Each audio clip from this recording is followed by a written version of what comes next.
I'm not dumb except when it comes to women. I know. Really, aren't most men dumb when it comes to women? I know some of us think they know about them, that they understand them, but do they really?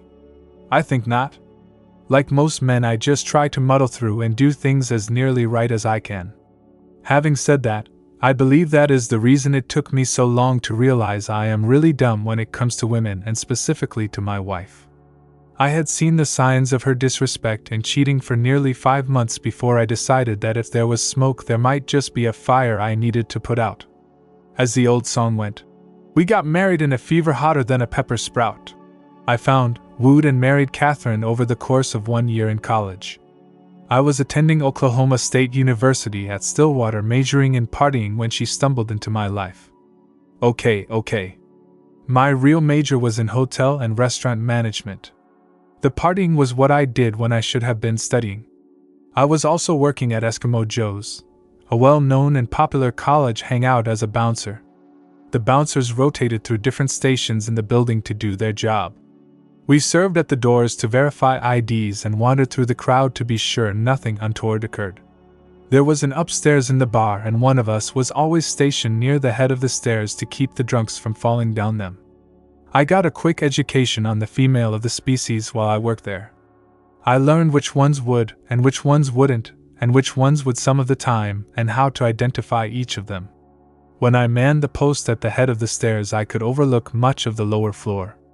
I watched as the women worked the dumb bastards on the main floor below from my post on the balcony. Some of the women had 2 or 3 of the poor dumb bastards buying them drinks at the same time in hopes of taking them home or to their cars for a little nookie later in the evening.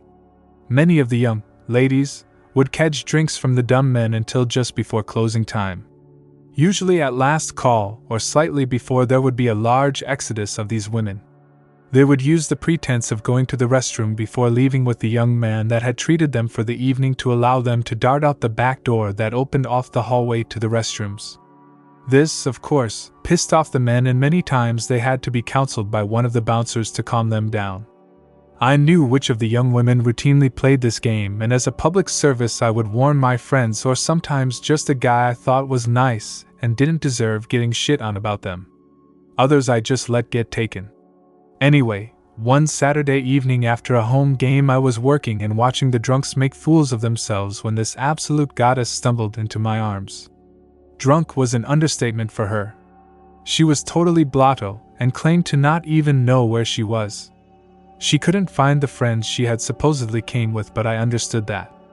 I had never seen her with those women before, and they were one of the worst groups to duck out the back door after drinking free for the entire night.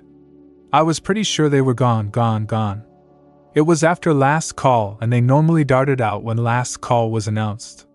About that time, with Catherine literally draped in my arms, the man she had been cadging drinks from came up. He glared at me and grabbed her by the arm. "Come on, Callie," he said. "We need to get out of here. I was beginning to think you had disappeared on me." Well, now I knew her name, I thought. I was about to let her go with the young man when she roused somewhat and looked at him with a questioning look on her face. "My name's not Callie, it's Catherine. Who are you? Why do I have to go with you? Where are Cindy and the other girls? I was supposed to go with them when the bar closed." The man just pulled on her arm and said, "Callie, Catherine, whatever.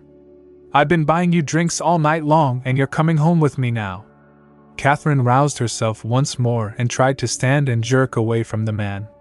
She looked scared and said, "No. I don't know you and I don't want to go with you. Now leave me alone." The man tried to pull her away once more, and she resisted. I decided she really didn't know him and didn't want to go, so I pulled her toward a chair and tried to get between them. "Whoa there, dude," I said. "It looks like the lady doesn't want to go with you. Now why don't you just move along like she asked before we have trouble?" A mask of hatred came over his face and he pushed me. "Back off, asshole. The bitch is with me and we're leaving. Now let it drop if you know what's good for you." I moved back a little, then grabbed his arm and locked it behind his back with a quick twist. He yelled out in pain as one of my fellow bouncers came up. "You have a problem here, Dave?" "Nah. The dude here wanted to take the lady with him, but she didn't want to go. He didn't want to take no for an answer, but I think he understands now, don't you? When I said that, I pulled upward on the butthead's arm a little more, and he yelped in pain once again and rose onto his tiptoes. Oh yeah, I got it. Just let me go, asshole. I walked the man to the door and out to the sidewalk's edge. I gave him a little push and said, "Okay, beat it, bub. We got your picture now, so don't want to have any more trouble from you, or we'll have to call in security next time." I walked back into the building to see a couple of the waitresses clustered around Catherine. She had passed out in the chair. Damn, now what, I wondered. Patty looked at me and said, "Dave, Catherine lives in my dorm. If you'll help me get her back to the dorm and into her room, I can take care of her from there." Well, that's what I did, and that is how I became one of Catherine's favorite people. The next weekend I was working Friday night when the beautiful woman bounced up to me, threw her arms around me and hugged me before she put a very sloppy and long kiss on my lips. I pushed her back and said, "Whoa, what's that all about? You saved me last Saturday. Patty told me you kept that asshole from taking me home, then you drove us back to the dorm and helped her get me into my room. I don't know what would have happened to me if you hadn't saved me. I didn't even know him, and my asshole friends did the old drink and dash out the back door at last call trick without me. I was supposed to go with them, but they didn't wait for me, they just took off. I never even heard them call last call, so I missed it." Well, for the next 2 years when I was working, Catherine was always near me for protection. We got to know each other very well and began dating a few months after I saved her. When we graduated, we got married. Catherine is just a little high maintenance. She likes to party and dance, and she likes to eat good food and drink fine wine. That's okay. We have great jobs and no children, so we can afford it. We just can't afford as much as she wants right now, and that pisses her off when I tell her we can't go out until after payday. Several of our arguments about money revolve around the fact my parents are pretty well off. They own a large farm store and almost 4 sections of farmland in our hometown. We have a large year-round fishing and hunting resort on the land also. When I tell Catherine we can't afford something, she almost always yells that if I wasn't such an idiot I would get it from my parents. She thinks I should go back home and take a management job from Dad so we can make big bucks and be the big duck in the little puddle. I have told her repeatedly that I am here in this job to gain some real-world experience and learn how the big boys do it before I return to our company. The resort manager plans to retire in 3 more years, and I will be taking over his job at that time. That isn't fast enough for Catherine. I began getting snide comments about my ability to earn enough to pay our bills. Occasionally, Catherine would go out after work with her friends and come back home smashed. Many times over the last several months I had to pick her up or pay for a cab. About 5 months ago, all that stopped. Oh, she still came home blitzed, and many times I had to go to her office with her the next day to pick up her car. Sometimes I had to take her to her favorite bar to pick it up, but I never had to pay off the cab or pick her up. A time or two I found her sleeping on the living room floor when I came down the next morning. I wondered how she got into the house if she passed out on the floor inside the door. Finally, after several arguments, I decided to find out what was really going on. I did what many men do in such a situation. I bought recorders and placed them in Catherine's purse, car, and even one in her office hidden under her desk. I had our landline tapped and bought the necessary gear to copy her cell phone calls. What I found out killed my love for her. She had become pretty involved with one of the men she worked with. Many of the late nights and the shopping trips on Saturday with the girls over the last 5 months had been her liaisons with good old Gregory Anders. He was one of those obnoxious salesmen you hate. His one saving grace, well, perhaps not, was not only was he the highest paid salesman in her company, but his father owned the damn place. I had enough recordings to understand 2 things. When I had cut down on our visits to high-priced dining establishments, and cut down on entertaining and buying fine wines and going to expensive plays and so forth, Catherine complained long and loudly at work about how I mistreated her. Gregory picked up on her unhappiness and began following the women on their nights out. He flashed his money, bought them drinks, and generally showed them the good life until he had Catherine's interest. From there he managed to get her to meet him for lunch at expensive Bist. Rose. After she was hooked on his high-spending ways, he invited her to evening meals after work at posh places. After a few weeks of this, Catherine had succumbed to his seduction and began spending time in bed with Gregory. He began giving her orders, and to my shock she obeyed them. All he had to do was threaten to cut off his largesse, and she knuckled under to his demands. Love in the car? Sure, honey. Love in the restaurant bathroom? Okay, whatever you want, honey. I even had recordings of him telling her to cut down on the love we had because he didn't want my sloppy seconds.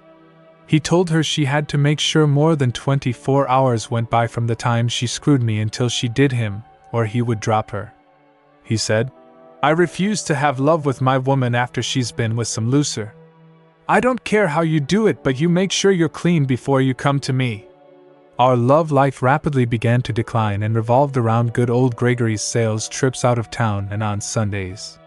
He was never with her on a Sunday, so that rapidly became my only guaranteed day of loving. I have to admit I really didn't care much after I found out what was going on. I had only kept the cheating bitch around as long as I had because I was preparing for the divorce. Thankfully, we had only been married about 27 months and there were no kids yet when I found out about good old Greg and Kate. She hates to be called Kate, so that is how I think of her now. We were renting a pretty nice condo and buying 2 new vehicles. She of course had to have a BMW. I was really happy with my 2010 F-150 Super Crew 4x4 I had bought new when we got out of college. When we went out, she refused to ride in that damn old truck and insisted we drive her car. Of course, we don't go out together much now. I just do enough with her to keep her in the dark. Today begins my revenge on Kate and Greg.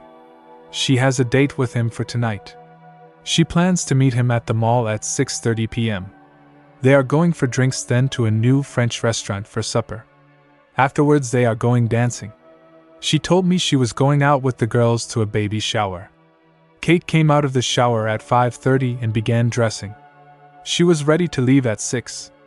That would just give her enough time to get to the mall and meet Greg. I waited in the hallway beside our bedroom door until she started out. I came bustling in and wrapped her in my arms. I gave her a kiss and began rubbing her. Damn it, Dave, stop. You know I have to meet the girls at 6:30. I don't have time for this, and besides, you'll muss my makeup. I'm sorry, honey. I just need you so badly. How about a quickie now, then a nice long screw when you get home? No. I don't have time, Dave. I pushed her back until her legs hit the edge of the bed. I already knew she had on thigh-high hose and bikini panties. When her legs hit the bed, she fell backward and I moved over her. I was hard. I had already pulled my eggplant out of the shorts I was wearing commando. I had oiled it in case she was dry. I pressed my chest to her and moved one hand to pull the gusset of her panties aside. Damn, the oil wasn't necessary. She was wetter than she had been with me in some time. I guess she was really excited about seeing her lover. I used the other hand to guide my. I thrust, pulled back and thrust again. I bottomed out and held myself there for a moment. Damn. Finally, I was fully inserted into my cheating wife's unfaithful cunt. I moved. I moved slowly, then faster. I varied the strokes until I felt her respond. I stopped. I had not beaten off or had a piece of bottom since last Sunday. I really did need this release and wanted to make sure she got a full load. I kissed her and pulled away. She was yelling about how I had messed up her makeup and how I had made her dirty now. She started for the bathroom to clean up, but I grabbed her and pulled her to the door and down the hallway. When we passed the table, she keeps her purse on. I picked it up and handed it to her. I'm sorry I took so long, honey, I said. I really needed that though. Thank you. Here is your purse.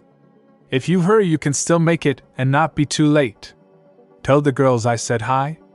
You can blame me for making you late. Tell them I apologize. But I need to clean up. I can't go to town like this. No, you're fine, honey. Hell, this won't be the first time you've ran around town all evening. We used to do it all the time, remember? No one will ever know. Now go on and have fun, babe.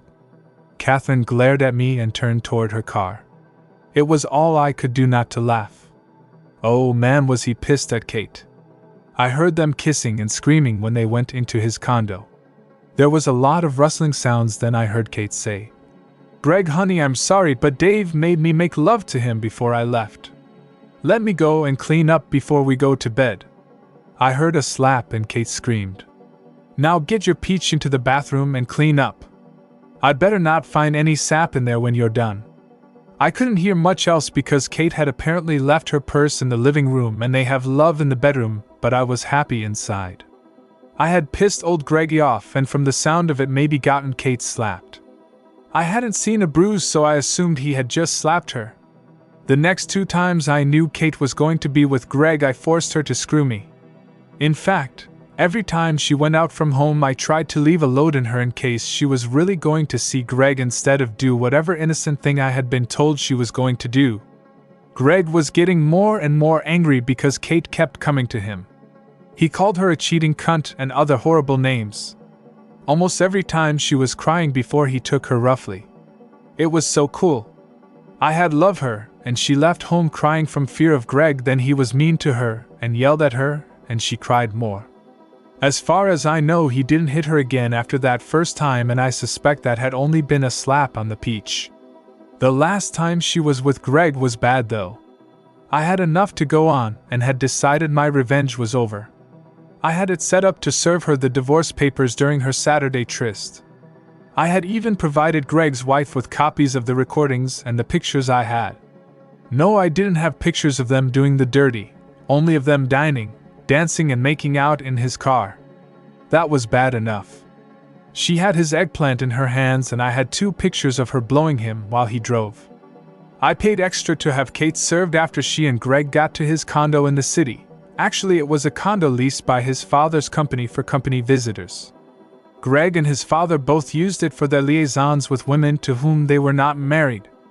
Oh yes, I was also kind enough to send Greg's mother pictures of his father and his secretary fooling around too. Heck, why not be a nice guy? The process server met Greg and Kate in the lobby of the condo. After he served her, he gave Greg a letter I had prepared for him. The process server said to Greg, "I have been instructed to give you this letter, Mr. Anders. Mr. Stevens has outlined his actions for you so you know what has been going on the last few months, and what you can expect when you get home next." In the letter I explained the documentation I had against him and Kate, and that I had furnished it to his mother and his wife. I also asked him if he liked getting my leavings from Kate. I told him I had made sure that every time she came to him I sent some of me for him to play in. I'm afraid Greg became so angry he hit Kate. He managed to hit her twice before the security guard grabbed him and pulled him away.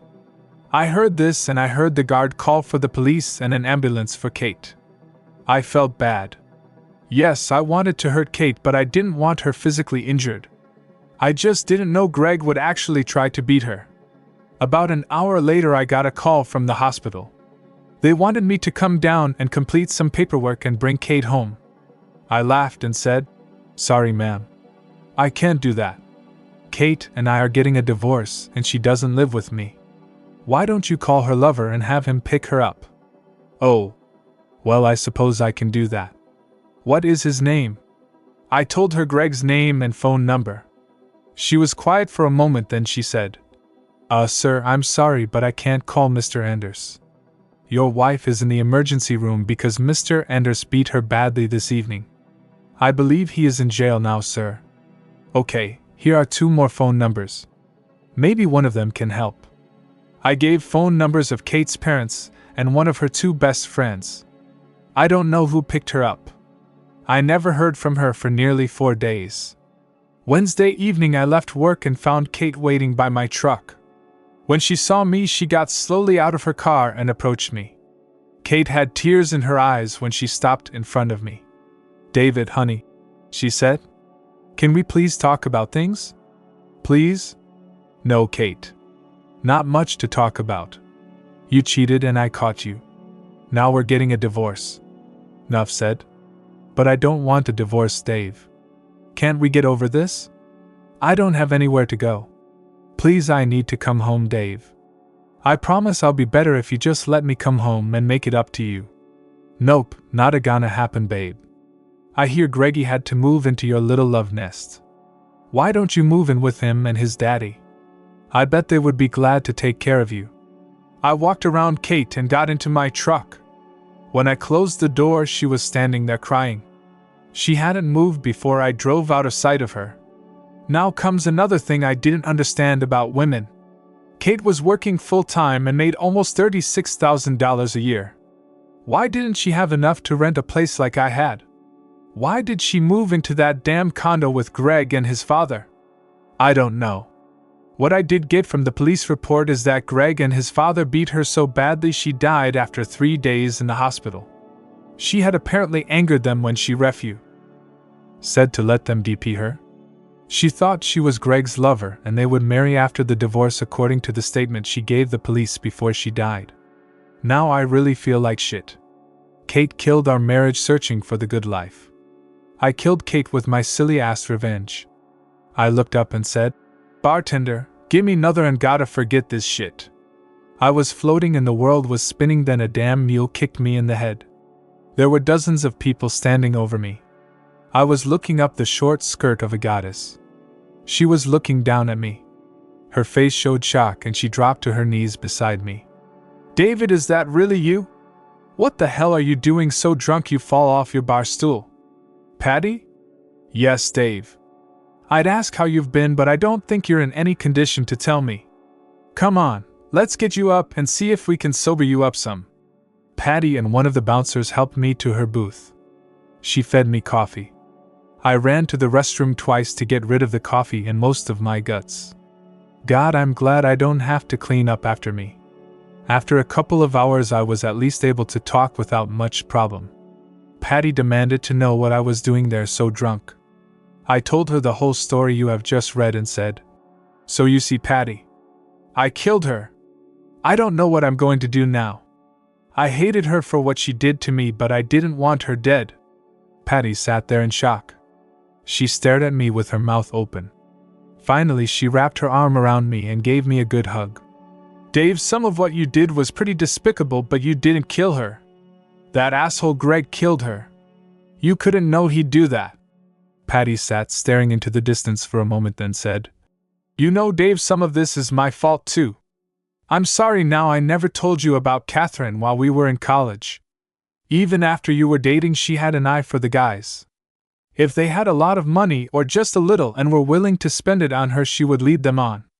A lot of the nights she didn't spend time with you at Joe's, she was out with some guy with deep pockets. How do you think she came up with the money for some of those expensive clothes she wore? I never told you because you weren't exclusive then, and I really didn't think you would fall for her line of bull and marry her. Hell, you worked at Joe's and knew what kind of tramps worked the floor there. So you see, I'm guilty too in a way." I sat looking at Patty. "Even at college, huh? Shit, I just don't understand women. I thought we had a good thing going. Dave, don't paint all women with the same brush. A lot of us aren't like that, you know. If you use those criteria, I suppose I should run from you because all men are like Gregory, right? Dave, I know that isn't true. I worked with you for 2 years. I know what kind of man you are. How many women did you take home and put to bed when they were so drunk they could have gotten raped if someone hadn't taken care of them? Dave, you just need to learn women are like men. There are some good honorable ones out there and some that aren't. There are women players like there are men. Look for the good ones and do the best you can. We reason differently than men, it's true, and we think with our emotions more, but that's not so hard to understand, is it?" Patty smiled and tugged at my arm. "Come on, Dave. Let me get you home. Where do you live, by the way? If you're really interested in learning something about women when this all settles down, I'll give you some lessons on understanding them. Okay?"